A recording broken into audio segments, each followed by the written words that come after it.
Welcome to the Purpose Focused Advisor, a podcast for financial planners, advisors, and RIAs looking to get the most out of yourself and your business. Join Rob Brown and Phil Calandra as they walk you through a journey that will allow you to take action in your business and your life so you can be the best that you can possibly be. Now here are your hosts, Rob and Phil.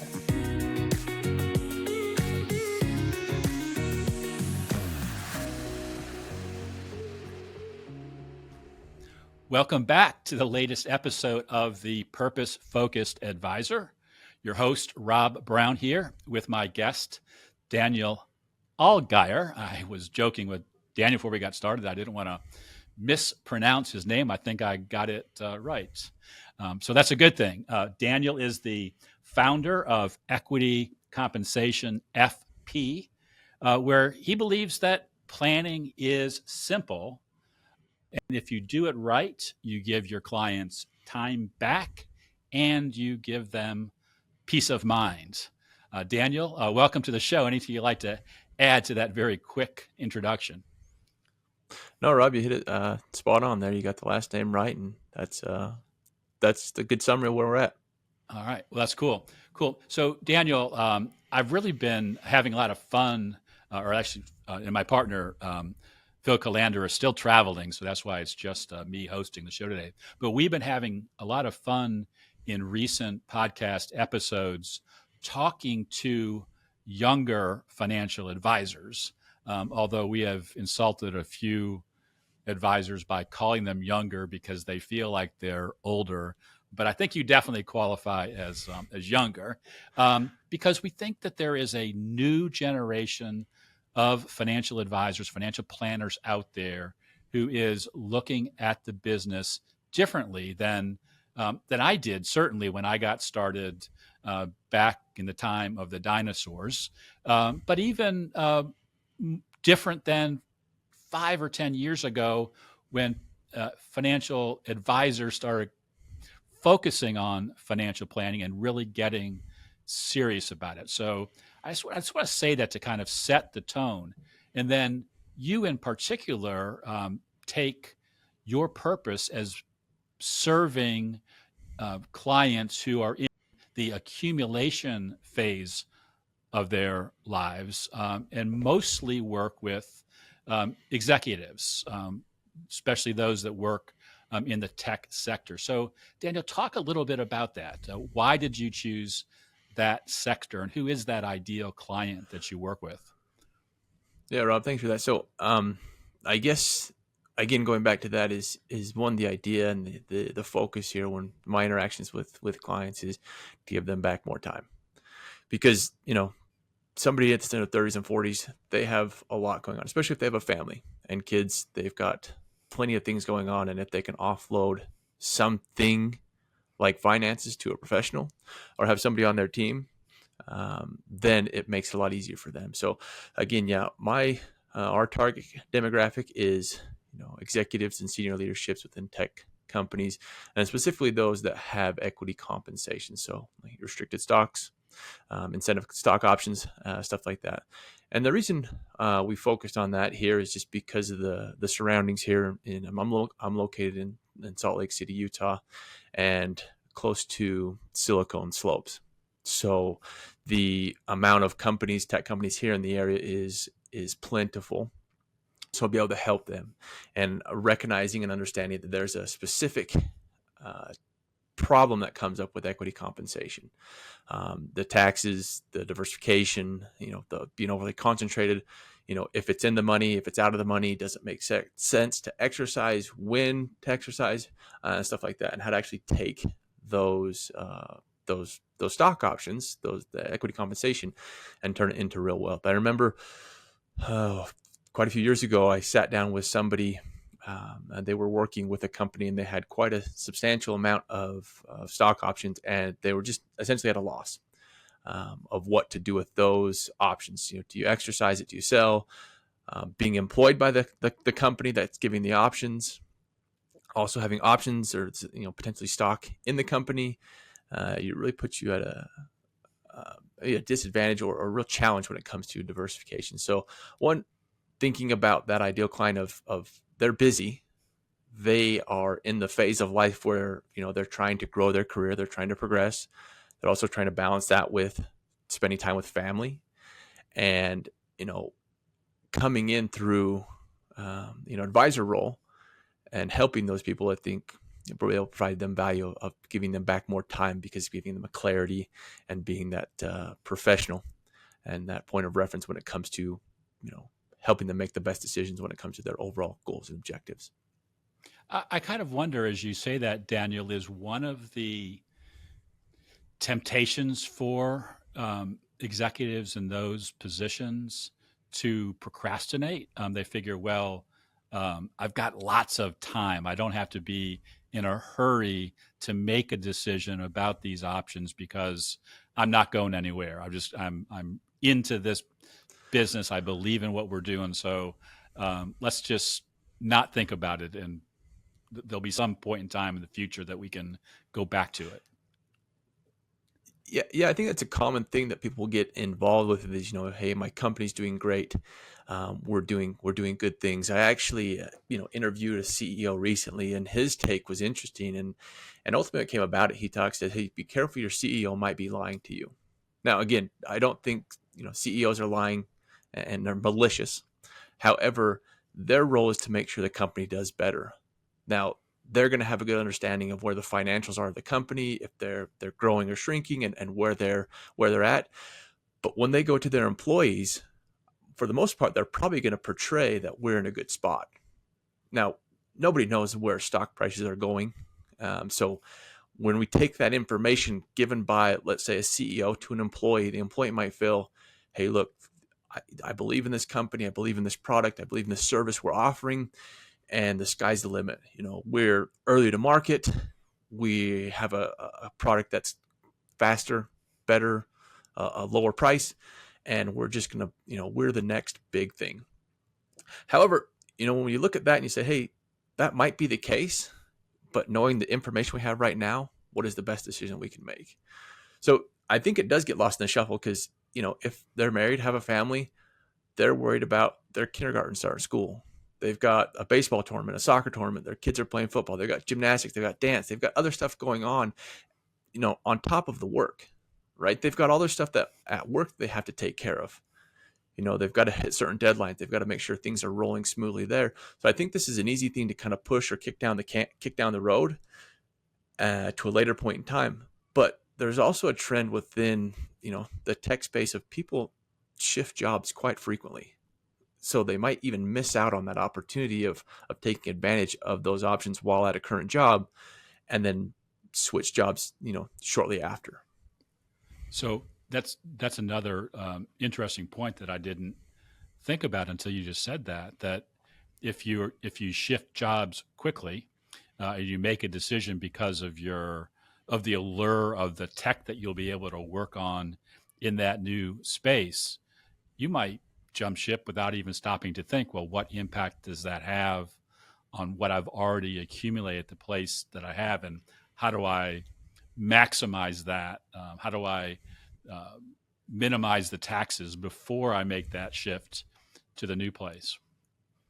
Right. Because as you receive options, there's going to be, some are going to come with a vesting requirement, some are going to be performance bonus, stuff like that. So there'll be a time frame before you actually have those or receive those options. Now, when you leave a company, you're going to have other requirements or other challenges as well, because your timeline to be able to exercise those or utilize them is changed dramatically. So that's another thing to consider when you're looking at, from moving from one company to another. How does in your current position, what options are available to me now? And then if leaving, how does that then change the options that I have at an old company versus, coming into a new company, maybe restarting that vesting period and everything like that. So, there's a lot of decisions to be made going to it. And talking with clients and working with them, the biggest thing is we're looking at is, hey, a lot of these seem to be like numbers on a screen. They're looking at their options saying, hey, look, I have X number of options. It's worth value of this much. But how do we actually take that and turn that into real wealth? So that's one of the things we work through with clients is saying, hey, look, making this move now would translate to X, Y, and Z. And then from there, we know we can then take this and utilize it for a certain thing. So, if it's funding college accounts, if it's, purchasing a home or a second home, if it's taking family vacations, if it's just, hey, I want to make work optional. I'm gonna go hard. I'm gonna grind while I'm in my 30s and 40s. So that way, when I'm in my 50s, I have a big enough nest egg that work is optional. Maybe somebody has a really importance to them, take a sabbatical, and they want that time away for a year or so.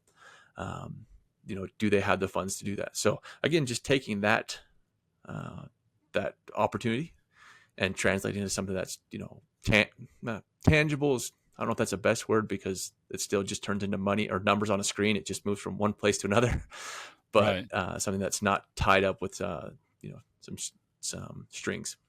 Right. It's, as you were saying that, what dawned to me is, by doing this the way that you're approaching it, you are asking a different set of questions than perhaps I did when I was back in my career helping somebody accumulate assets or in the accumulation phase, but didn't have the complications of the stock options.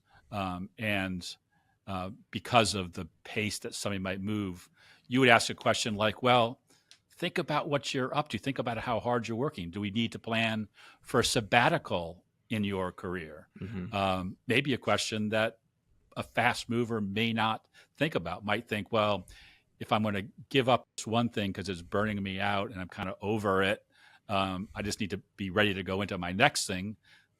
You might be better. You might advise them, say, hey, wait, take your time. This might be a really good period where you're going to find something on the other side, but for the next 3 months, the next 6 months, you can just really get your energy back, get back into a position where you just really feel good about, where you are.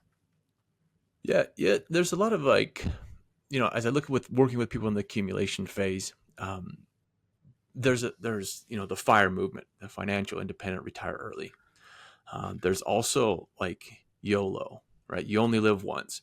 I look at that and I'm like, how can we mesh those together, right? How can you be financially independent but living now? There's not it's not very catchy because the acronym's FILN, financially independent, live now. So filmed, but that's not like nobody's gonna be like hashtag film. But like thinking about that, how can I be financially independent now but still live right now? I hate to think of like the opportunity of sacrificing, time with family while they're young. I have a daughter that just started kindergarten this last week. And my wife points out, she says, hey, look, school's going to take her for the next 13 years.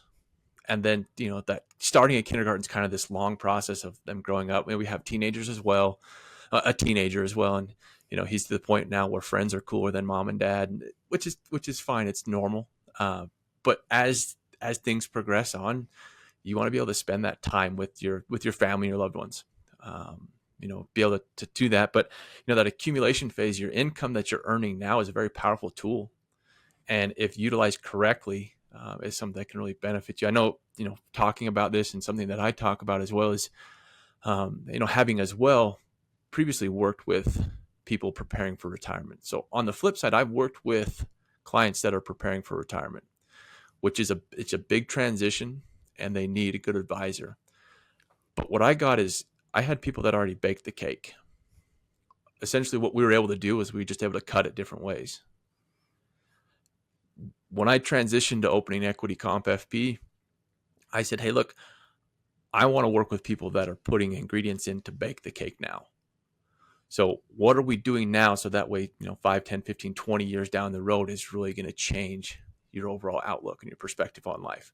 How do we construct, or how do we bake your cake now? What ingredients do we gather? I'm not much of a baker, so I can't really tell you much on that. But other than that you have to put ingredients in a cake.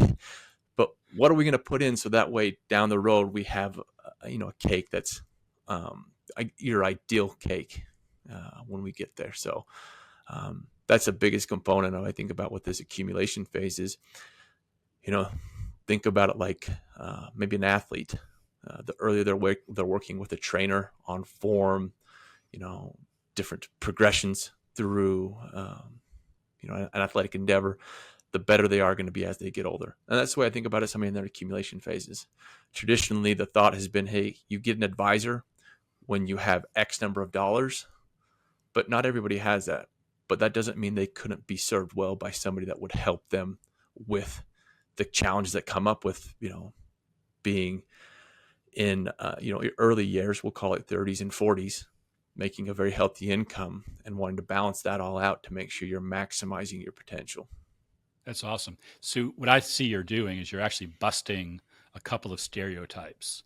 You're busting the stereotype of that young up and comer who traditionally is put their head down, worked as hard as they can, accumulated a bunch of money, a bunch of stock options, maybe didn't get to spend time with kids and family, and you want to bust that. You don't believe that is how those clients need to live, but you're also busting the stereotype of when an advisor can really come in and play a role in that person's life. Because if that advisor is willing to work with the accumulators who want to have that different vision, they want to steer from the traditional stereotype, it's a great combination. It's a winning team. Yeah. There's a handful of firms out there have done a study. Vanguard's one that's a very popular study they've done that says, the benefit of working an advisor is about a 2 to 3% increase a year from somebody else. Now, some people are like, okay, 2 to 3%, maybe let's even skin it down to maybe 1 to 3%. 1 to 3% increase over, let's say, a 20, 30-year period is quite substantial. Now, if it's a short-term engagement, 1% 1 year is not going to make that big of a difference. But you look at this, you say, hey, you're going to work hard to earn an income that is above normal, above average. Now, we could try to keep up with the Joneses and, spend that money.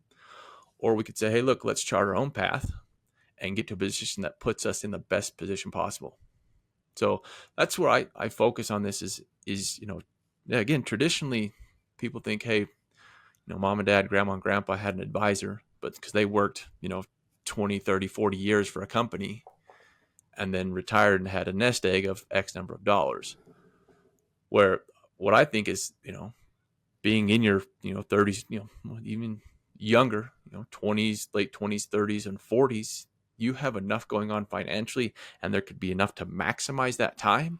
So that way, when you do hit your 40s and 50s and 60s and beyond, you're in a better position than you would have been. So trying to break that up. And again, just being around people that, are hard chargers, I guess, that want to get things done and kind of maximize themselves. Yeah.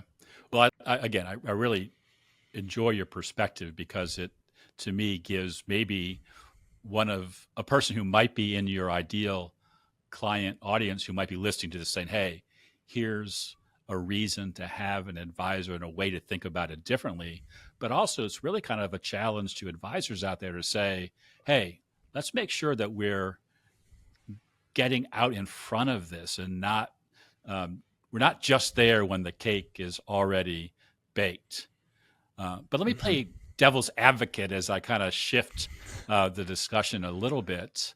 How do you get paid? And you have to disclose, what your fees are. But one of the reasons that a lot of advisors work with older people is because they have assets on which fees can be charged. And in your case, that's not going to be the case so much. So you have to have a different pricing model. Talk a little bit about how you've coped with that. Yeah, and this is where it might be a little different on a few fronts, because I have a couple options when it comes to that. Is one, it's just a monthly subscription fee. There's going to be a price per month for a single individual. There's going to be a price per month for a couple.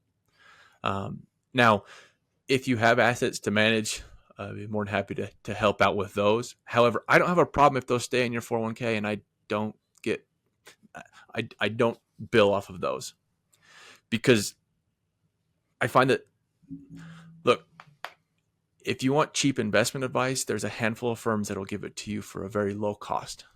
And it's high quality investment advice at a very, very, very, very low price because they have the economy of scale. They're large firms and they can offer it to somebody for very inexpensive.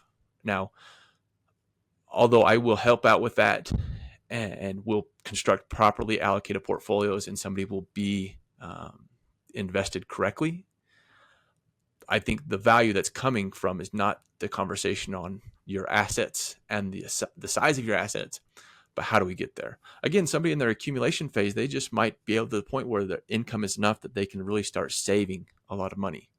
So they don't have that threshold. So one working at, say, hey, a monthly subscription amount, paid monthly or quarterly, depending on how the client wants to pay that. But it's just like your car insurance or like a car payment. It comes out very similar to that. It's an automatic draft that comes from the bank account or credit card, and it's paid for ongoing service. You have an access to me scheduled, 3 meetings per year, any meetings in between that, to make sure that we're addressing or going over anything that comes up in your life. For example, here, a client that I worked with, his company was being sold by the current PE firm, and a new private equity firm was coming in to purchase their company. So he, being in senior leadership, he had the benefit of receiving some cash buyout, or had the option to take shares in his current company, either roll them to the new company or receive a buyout. So we went through the analysis there and determined that it would be, to his advantage to go down a certain pathway.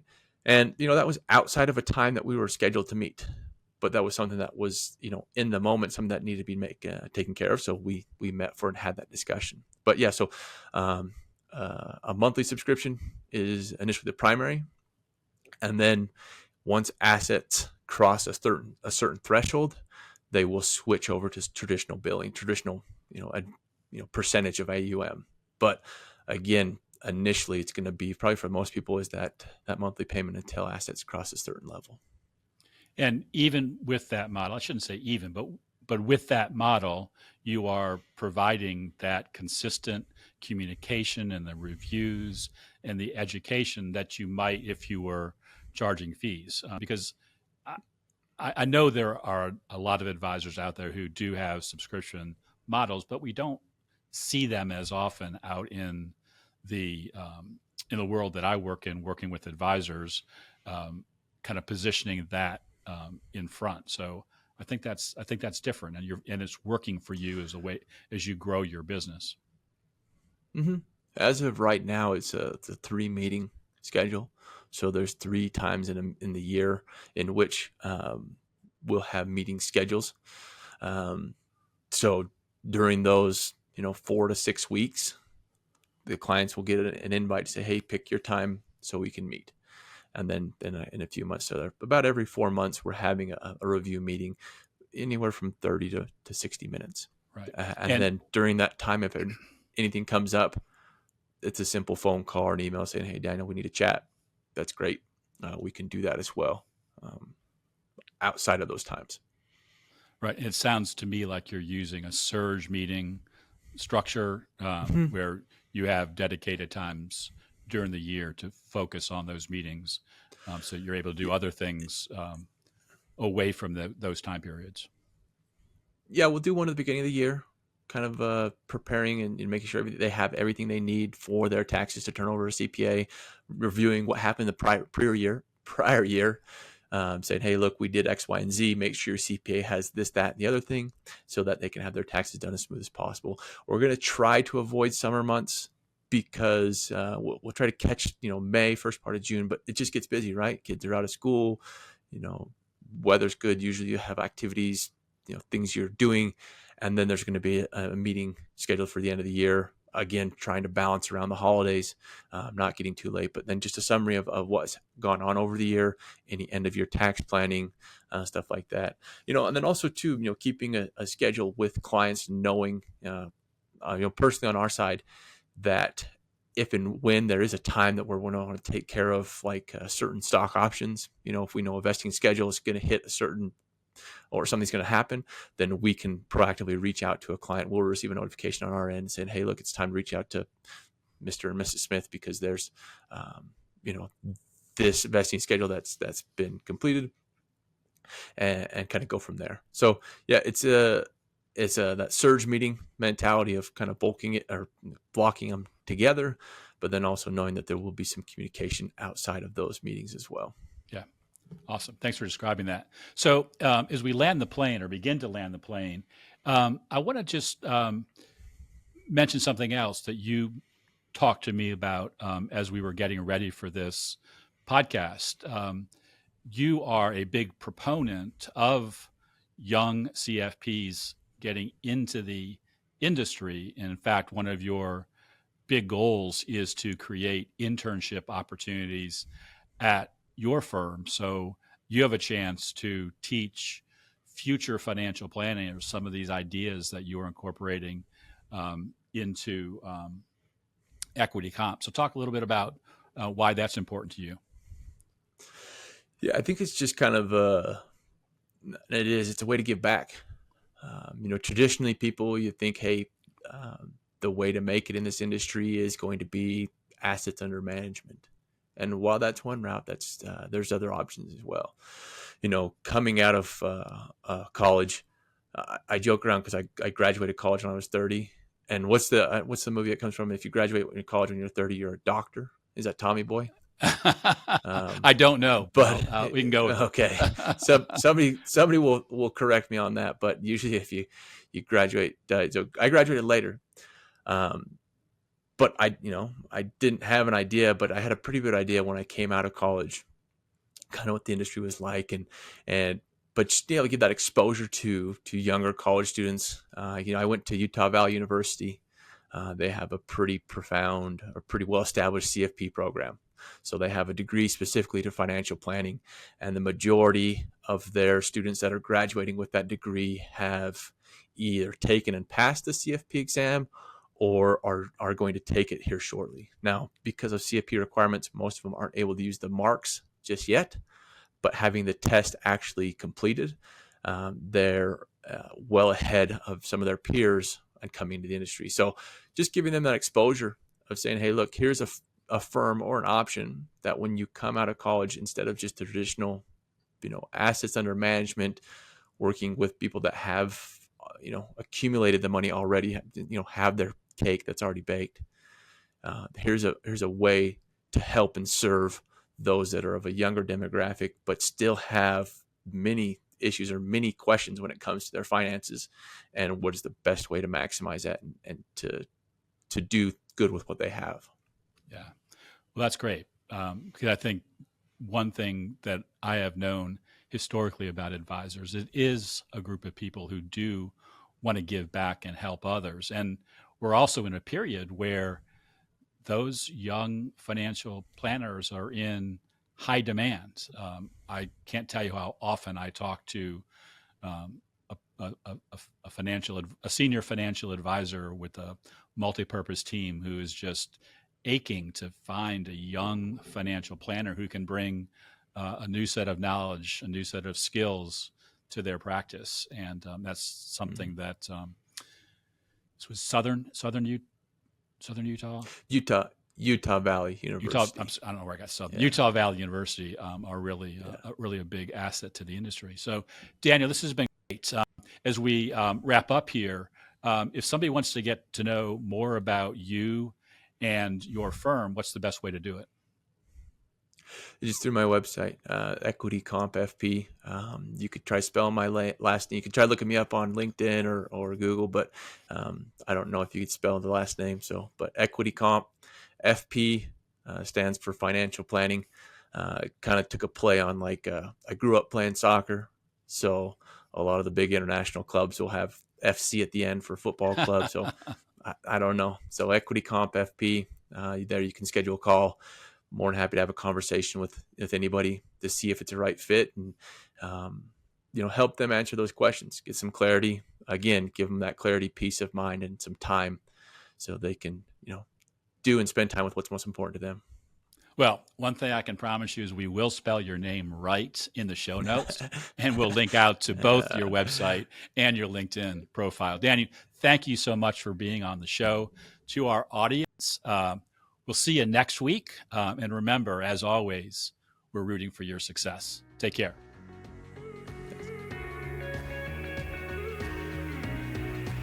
Thanks for joining us for this episode of The Purpose Focused Advisor.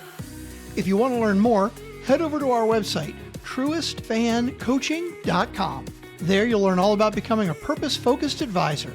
You'll also find today's show notes and links to the other gifts and resources we talked about during the episode. Again, thanks for listening, and remember, we're rooting for your success.